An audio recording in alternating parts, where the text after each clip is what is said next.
Les armes pour lutter contre Satan. Deuxième partie. Inclinons la tête pour la prière. Notre Dieu, notre Père, parle-nous encore aujourd'hui par ton Saint-Esprit pour que nous ne soyons pas des victimes dans la guerre spirituelle, mais plutôt que nous soyons des vainqueurs au nom de Jésus-Christ et pour sa gloire. Amen. Le combat spirituel est réel. Et le combat spirituel fait beaucoup de victimes. Pourquoi? Parce que nous avons affaire à un ennemi qui est extrêmement rusé. Et l'une des raisons de sa puissance vient du fait qu'il est invisible, qu'il ne se montre pas au grand jour, à tel point qu'il a même réussi l'impensable, l'extraordinaire, de faire croire à une grande partie de l'humanité qu'il n'existe pas. Et on parle de lui avec moquerie comme de personnage mythique. Et qui se tiendra en garde contre un ennemi qui n'existe pas, contre un ennemi invisible? Et pourtant cet ennemi-là est plus dangereux qu'un ennemi visible et qu'un ennemi déclaré. On comprend donc comment dans cette guerre il y a beaucoup de victimes. Et comment faire justement pour pouvoir lutter contre cet ennemi qui est le plus dangereux pour la race humaine, c'est-à-dire Satan. C'est encore la parole de Dieu qui nous donne la réponse. Nous lisons dans le psaume 91, « Celui qui demeure sous l'abri du Très-Haut repose à l'ombre du Tout-Puissant. Il n'y a qu'une seule catégorie de personnes. Il n'y a que ceux qui recherchent à être sous l'abri que le Très-Haut va bâtir pour eux, sous la protection du Tout-Puissant, qui peuvent être protégés contre Satan, qui peuvent protéger leur famille, leurs enfants contre Satan, et qui peuvent remporter la victoire sur Satan. Et je dis amen à ça. C'est ce que déclare la parole de Dieu. Et bien sûr, qui combattra contre un ennemi qui n'existe pas? Un ennemi qui est tellement rusé, qui fait même croire qu'il n'existe pas. Et pourtant, nous verrons aujourd'hui que cet ennemi-là existe et qu'il est bien réel. Et qu'il fait beaucoup de dégâts sur la terre. Nous le verrons dans quelques instants. Eh bien, tout simplement, l'ennemi, cet ennemi qui ne se montre pas, qui reste dans l'ombre, Satan, eh bien, cet ennemi, à quel moment nous attaque-t-il? À quel moment déclenche-t-il son offensive dans le combat spirituel? Toujours dans le psaume 91 au verset 4, nous lisons « Il te couvrira de ses plumes et tu trouveras un refuge sous ses ailes. » Amen. Dieu te couvrira de ses plumes et tu trouveras un refuge sous ses ailes. Au verset 4, toujours, sa fidélité est un bouclier et une cuirasse. Nous avons parlé du bouclier de la foi qui est vraiment l'arme la plus puissante contre Satan. Et une cuirasse. Alors, à quel moment est-ce que l'ennemi Satan attaque et fait beaucoup de victimes? Verset 6, psaume 91 et au verset 5. « Tu ne craindras ni les terreurs de la nuit, ni la flèche qui vole de jour. » Par conséquent, la Bible, la parole de Dieu nous répond en nous disant que Satan peut nous attaquer à tout moment de la journée. Il lance des flèches qui volent en plein jour, donc des attaques sataniques en plein jour, mais il lance également des terreurs dans la nuit. Donc, il y a des attaques qui sont déclenchées le jour, mais il y a aussi des attaques qui sont déclenchées la nuit. Maintenant, y a-t-il des moments particuliers dans une journée où Satan cible ses attaques? Oui. En effet, la flèche qui vole de jour, souvent les attaques sataniques se font à midi. Pourquoi à midi? On peut comprendre aisément que traditionnellement, pour les êtres humains, midi, c'est l'heure du repas. Et la plupart d'entre nous, dès que nous voyons midi à notre montre, eh bien, nous sommes en train de nous préoccuper du déjeuner. Et c'est bien pourquoi Satan, à ce moment-là, alors que les hommes ne sont pas préoccupés, comme dit le psaume 91, à se mettre à l'abri, sous l'abri du Très-Haut, ils pensent à manger, ils pensent à répondre à un besoin physiologique, un besoin biologique, naturel, qui est le besoin de se nourrir. Eh bien, c'est à ce moment-là que Satan déclenche ses flèches et va tuer certaines personnes. Et quand ces personnes-là ont cherché l'abri du Très-Haut parce qu'elles connaissent Dieu, certains sont des chrétiens, certains prient et font la prière de midi et sont protégés, alors Satan ne va pas les laisser tranquilles, il va essayer les terreurs de la nuit. Et particulièrement la nuit, c'est du coucher du soleil au lever du soleil. Et à quel moment particulier dans la nuit? Là encore, Satan a des heures bien précises. Il peut attaquer à tout moment dans la nuit. Mais il a des heures qui sont privilégiées où il attaque les êtres humains. C'est entre minuit et 3 heures du matin. Et particulièrement à minuit. Pourquoi? Parce que la plupart des êtres humains, pareil, de la même manière, eh bien, à minuit, sont en train de dormir profondément. Recherchent à se reposer d'une journée de travail. Et jusqu'à 3 heures du matin ou 3 heures du matin, c'est vraiment l'heure où la plupart sont dans un sommeil profond. Et c'est à ce moment-là qu'il va déclencher les terreurs de la nuit et qu'il va tuer certains. Donc, par conséquent, eh bien, c'est pour cela que nous voyons que Satan attaque nous comprenons que ce psaume parle du combat contre les dominations, contre les esprits méchants dans les lieux célestes, et que ce combat ne se fait pas seulement le jour, mais aussi la nuit. C'est pour cela que nous devons faire très attention à la dernière activité que nous faisons avant de nous coucher. Et c'est pour cela, justement, que là encore, Satan, qui est un ennemi rusé, n'est-ce pas, va mettre beaucoup d'activités, beaucoup de choses pour nous empêcher, justement, de nous mettre à l'abri du Très-Haut avant de nous coucher. N'est-ce pas? Et nous voyons que Dieu peut-être va nous réveiller à minuit, va nous réveiller à 1 heure du matin, et nous sentons que nous n'avons pas envie de dormir, et nous n'avons pas compris que c'est le Saint-Esprit qui nous réveille, parce que nous avons besoin de prier, parce que nous allons recevoir une attaque de Satan dans quelques minutes. Nous sommes réveillés dans notre profond sommeil. Mais pourquoi j'ai pas envie de dormir? Mais pourquoi? Quelle heure il est? 1h25? C'est bizarre, j'ai pas sommeil. C'est étrange, à cette heure-là je dors. Quelle heure est-il? 3 heures du matin?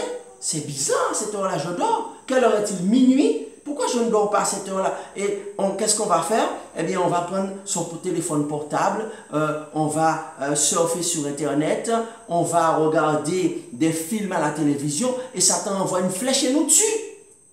Ou bien, Satan est en train d'attaquer un de nos enfants dans un pays étranger, en train d'attaquer un de nos parents, et Dieu nous a réveillés, ou un de nos amis, et Dieu nous a réveillés pour que nous puissions nous mettre à l'abri, ou les mettre à l'abri, prier pour eux. Mais nous n'avons pas compris et nous pensons que, ah tiens, je n'ai pas sommeil aujourd'hui et nous voulons allumer le portable. Oui, chers amis, nous devons faire très attention à la dernière activité que nous faisons avant de nous coucher, parce que nous devons prier avant de nous coucher. Et nous devons demander à Dieu de nous protéger pendant notre sommeil. Et si nous sommes réveillés dans la nuit, ce n'est pas par hasard, car il est écrit dans Romains chapitre 8, toutes choses concourent au bien de ceux qui aiment Dieu. Dieu nous a réveillés parce que nous devons prier. Et si nous sommes attentifs, nous allons ressentir une attaque satanique. Quelques minutes après notre réveil, ça veut dire que Dieu nous a avertis que nous allons être attaqués, nous devons nous mettre en prière. Eh bien, lorsque nous prions, eh bien, nous devons prier. Pourquoi? Parce que ces esprits méchants ne sont pas venus là simplement pour nous pincer, ils sont venus pour nous tuer. Oui, en effet, lorsque leurs flèches qu'ils envoient de jour ne nous atteignent pas, ils vont essayer les terreurs de la nuit. Alors, lorsque nous savons ce que c'est qu'une flèche, dans la guerre médiévale, une flèche n'avait pas pour objectif de blesser l'ennemi. Quand un archer décochait une flèche, c'était qu'il visait la tête, il visait le cœur, il visait le dos, il essayait de tuer. Donc, l'objectif de Satan, ce n'est pas de nous blesser, mais c'est de nous tuer. Et c'est pourquoi, eh bien, lorsque nous avons, d'après ce que dit le psaume 91, il dit que les terreurs de la nuit, la flèche qui vole de jour, c'est pour nous tuer. Mais lorsque nous avons la foi de Jésus, certes, Satan va nous attaquer quand même, comme il l'a fait avec Jésus, sur la montagne et dans la barque, avec ses disciples. Mais nous, quelles armes allons-nous utiliser pour pouvoir lutter contre Satan et pour pouvoir avoir la victoire sur Satan? Alors, nous allons voir selon la Bible deux autres armes que nous allons utiliser pour pouvoir remporter la victoire sur Satan. Alors, nous lisons dans Apocalypse chapitre 12 et le verset 11. Apocalypse chapitre 12 et le verset 11 nous dit quelles armes nous allons utiliser pour pouvoir combattre Satan dans la guerre spirituelle. Apocalypse 12, nous lisons au verset 11. Ils l'ont vaincu à cause du sang de l'agneau et à cause de la parole de leur témoignage. Ils n'ont pas aimé leur vie jusqu'à craindre la mort. Alors, ils l'ont vaincu à cause du sang de l'agneau, n'est-ce pas? Alors, ce sont les enfants de Dieu.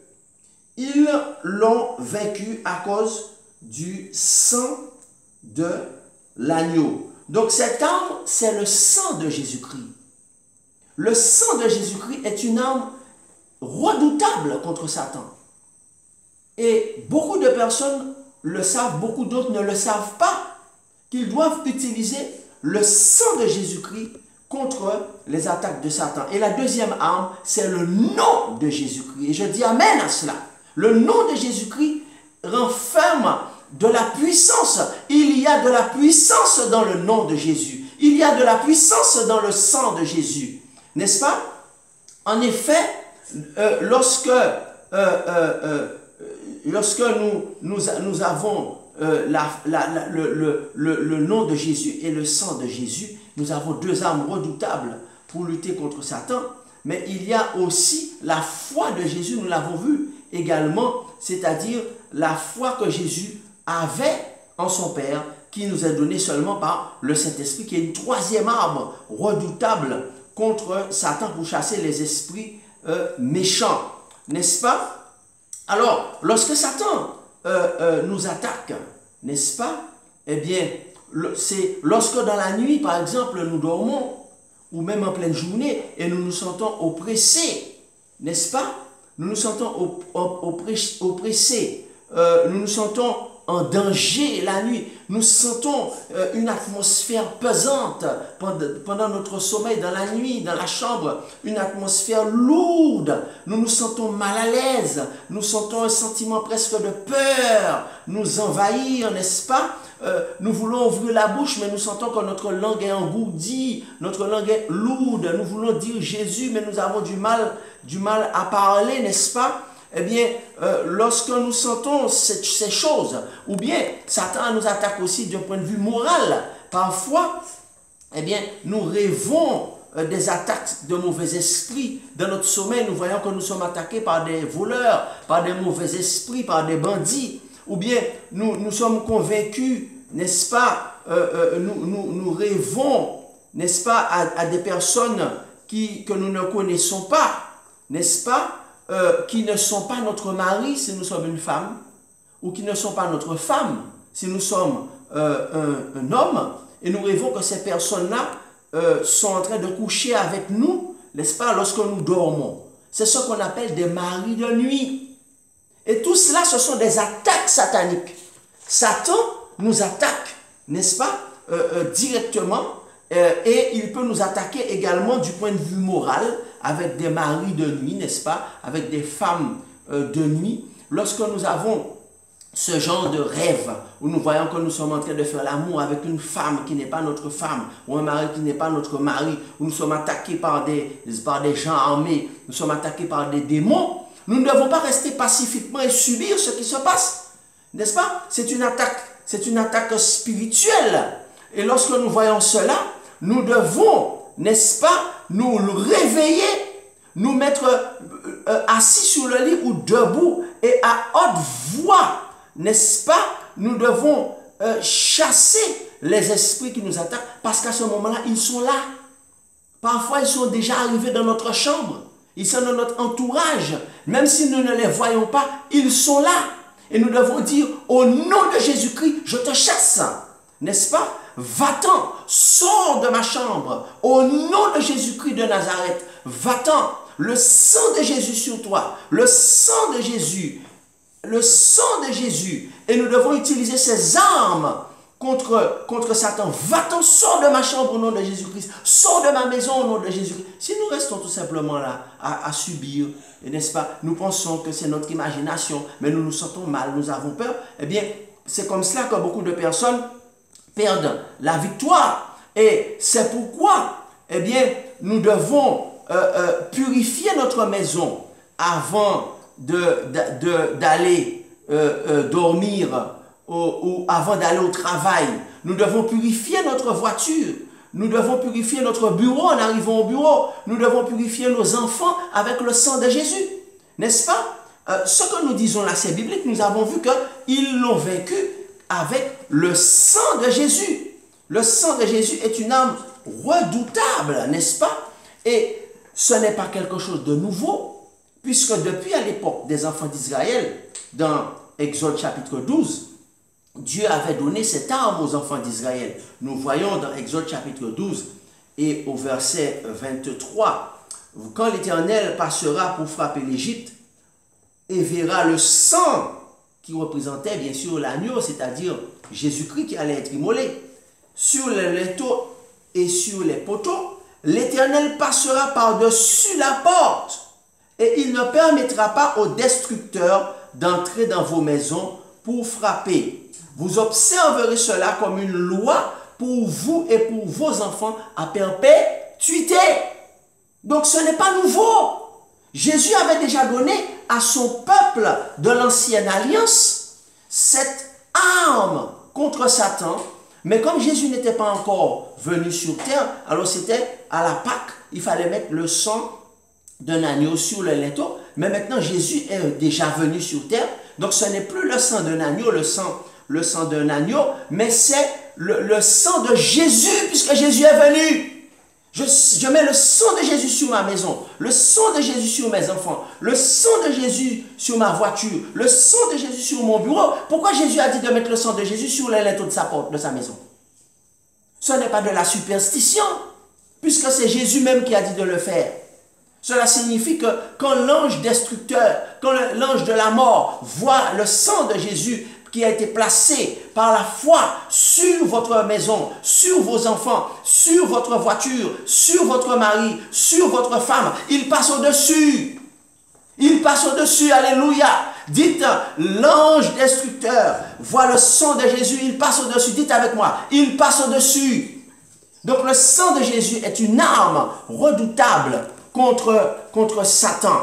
Et Dieu a demandé à son peuple d'Israël de purifier sa maison. Nous devons purifier notre maison, n'est-ce pas? Lorsque l'ange de la mort va passer, purifier notre maison avec le sang de Jésus, n'est-ce pas? Et c'est une arme puissante contre les terreurs de la nuit. Avant d'aller dormir, nous devons purifier notre maison avec le sang de Jésus. Puisque nous sommes dans un combat spirituel et ce combat est réel. Ensuite, nous devons demander à Dieu, si nous ne sommes pas encore baptisés du Saint-Esprit, nous devons demander à Dieu de nous remplir du Saint-Esprit, de nous baptiser du Saint-Esprit. Et cela se trouve dans Éphésiens chapitre 5 et au verset 18, où il est écrit, ne vous enivrez pas de vin, c'est de la débauche, mais soyez au contraire remplis du Saint-Esprit. Et je dis amen à cela. Donc, l'une des armes, une autre arme contre Satan, c'est d'être rempli du Saint-Esprit. Ça veut dire, lorsqu'on est baptisé d'eau, n'est-ce pas? Lorsqu'on a reçu le baptême biblique, on a été plongé en étant conscient de ce qu'on avait fait, n'est-ce pas? Eh bien, on demande à Dieu de nous baptiser du Saint-Esprit. Éphésiens 5, verset 18, et le Saint-Esprit va nous remplir. Et à ce moment-là, nous sommes armés contre Satan. Mais lorsque nous sommes baptisés du Saint-Esprit, cela ne suffit pas. Nous avons le bouclier de la foi, n'est-ce pas? Mais Satan va essayer encore de nous attaquer parce qu'il est un ennemi qui est persistant. Et qu'est-ce que nous devons faire?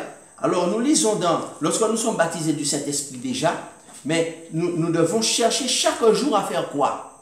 Lisons dans Tite chapitre 3 et au verset 5. Nous lisons, il nous a sauvés, non à cause des œuvres de justice que nous aurions faites, mais selon sa miséricorde par le baptême de la régénération et le renouvellement du Saint-Esprit. Ça veut dire que lorsqu'on a été baptisé du Saint-Esprit, on reçoit le baptême du Saint-Esprit une fois pour toutes.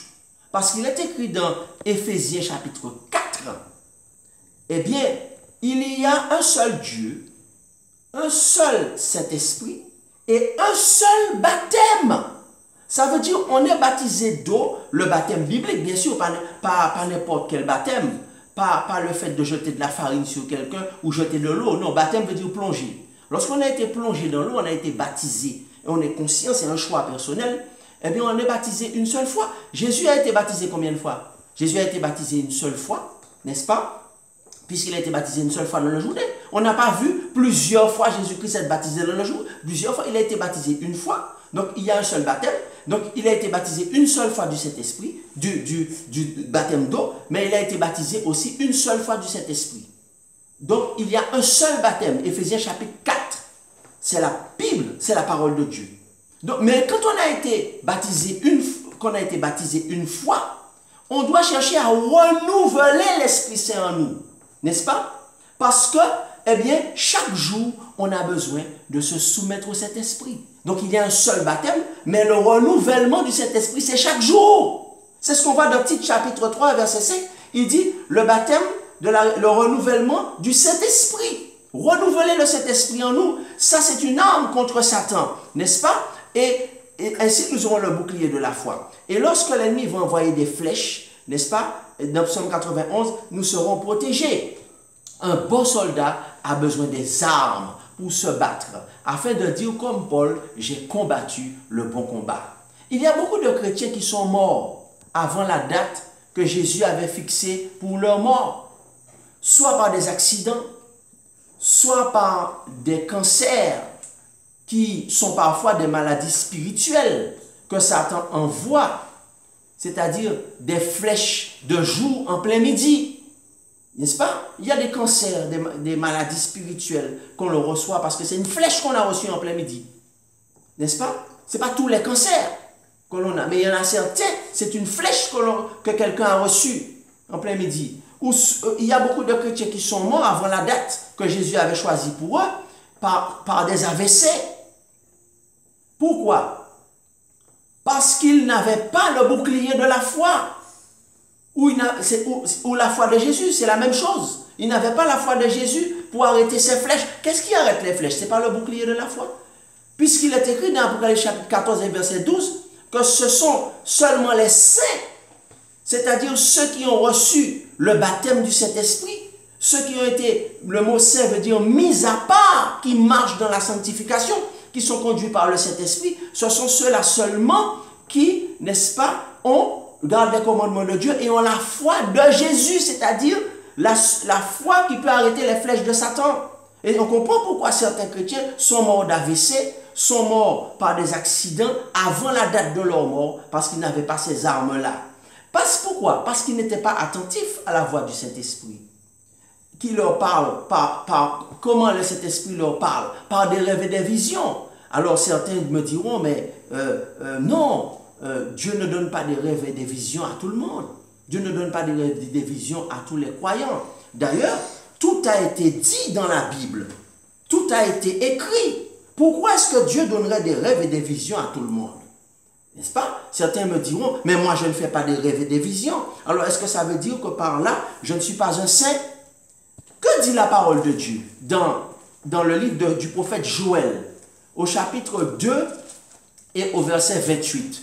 Dans le livre du prophète Joël, au chapitre 2, et c'est ce passage qui a été cité par les apôtres à la Pentecôte pour bien montrer que c'était la réalisation de cette promesse. Joël chapitre 2, verset 28. Après cela, c'est-à-dire après que Dieu ait, n'est-ce pas, enlevé son peuple dans la confusion, verset 27, n'est-ce pas? Je répandrai mon esprit sur toute chair. C'est marqué dans la parole de Dieu. Qu'est-ce que ça veut dire toute chair? Pour les linguistes, pour les grammairiens, pour les théologiens, qu'est-ce que ça veut dire toute chair?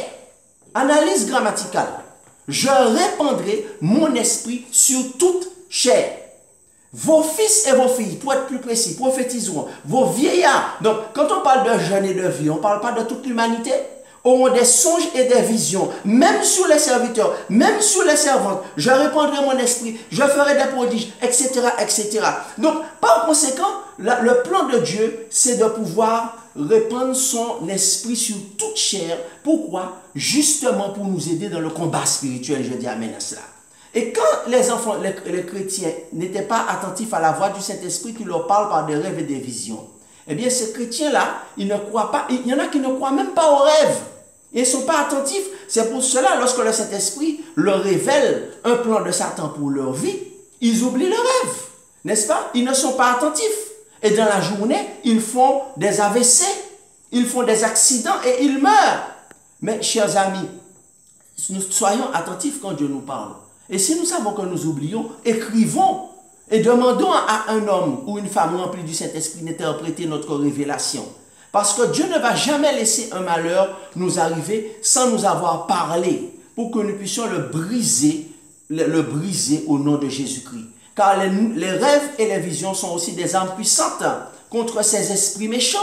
Et quand nous faisons ces rêves, nous devons nous mettre à genoux et les briser. Dit, je brise au nom de Jésus-Christ. Je brise ce projet d'accident que j'ai vu dans mon rêve. Je brise cet AVC. Je brise ce cancer que j'ai vu dans mon rêve. Parce que c'est un plan de Satan, une flèche qu'il prépare pour nous, que Dieu nous a montré en révélation.